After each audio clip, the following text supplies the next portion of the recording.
Pengertian hukum tata negara. Hukum tata negara adalah cabang ilmu hukum yang mengatur tentang organisasi negara dan hubungan negara dengan warga negara.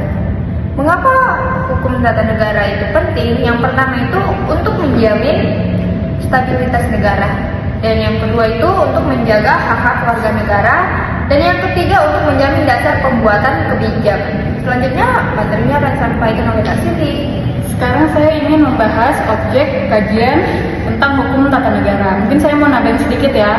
Menurut saya pengertian hukum tata negara itu adalah struktur hukum yang mengatur hubungan antara warga dan negaranya serta susunan dan tatanan suatu negara.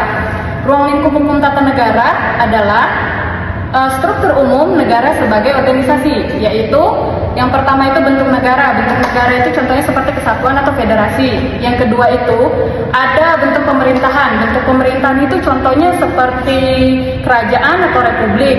Yang ketiga itu ada sistem pemerintahan. Sistem pemerintahan itu contohnya seperti presidensil atau parlementer.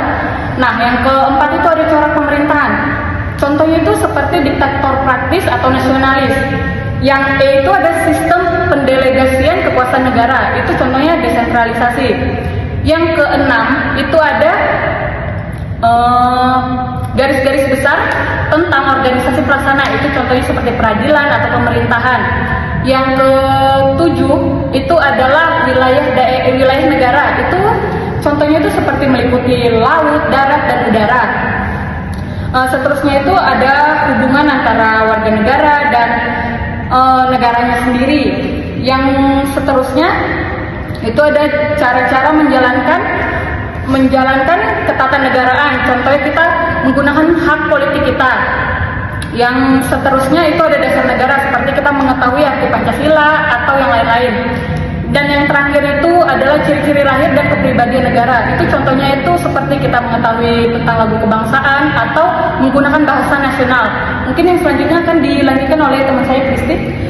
Nah, saya akan membahas asas-asas dari hukum tata negara. Yang pertama itu ada asas Pancasila, yang kedua ada asas kedaulatan rakyat dan demokrasi, yang ketiga ada asas negara hukum, yang keempat ada asas demokrasi, yang kelima ada asas kesatuan, yang keenam ada asas pembagian kekuasaan. Nah, pembagian kekuasaan itu ada 3 jenis, yaitu eksekutif, legislatif, dan yudikatif.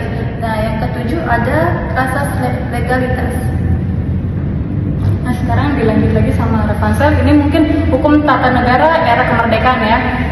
Oke, selanjutnya kita akan membahas hukum tata negara era kemerdekaan. Hukum tata negara era kemerdekaan dibagi menjadi beberapa periode. Yang pertama, periode 17 Agustus 1945 sampai 27 Desember 1979 dalam rangka persiapan kemerdekaan Indonesia dalam BPUPKI.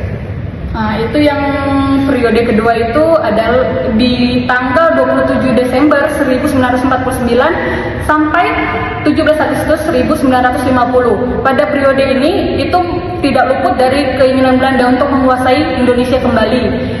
Untuk merealisasikan tujuannya, Belanda itu melakukan 2 cara. Yang pertama itu melakukan kontak senjata atau agresi. Yang kedua itu mereka dengan cara diplomatis atau mengintimidasi PBB dan menyatakan NKRI itu tidak ada, serta menyatakan bahwa TNI itu adalah perampok malam.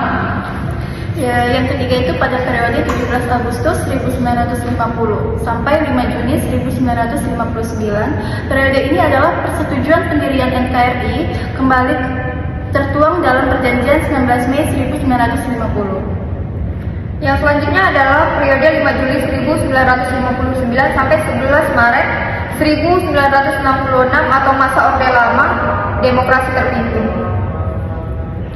Setelah itu periode 11 Maret 1966 sampai tanggal 21 Mei 1998 itu masa Orde Baru atau Demokrasi Pancasila.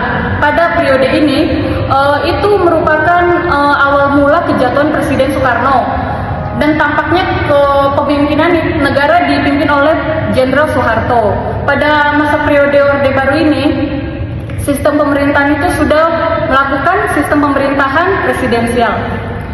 Nah, pada masa yang terakhir ini, pada masa reformasi, masa Orde Reformasi, 21 Mei 1998 sampai sekarang, penyelenggaraan pemerintahan masih tetap berlandaskan Undang-Undang Dasar 1945, yakni menganut sistem pemerintahan presidensial.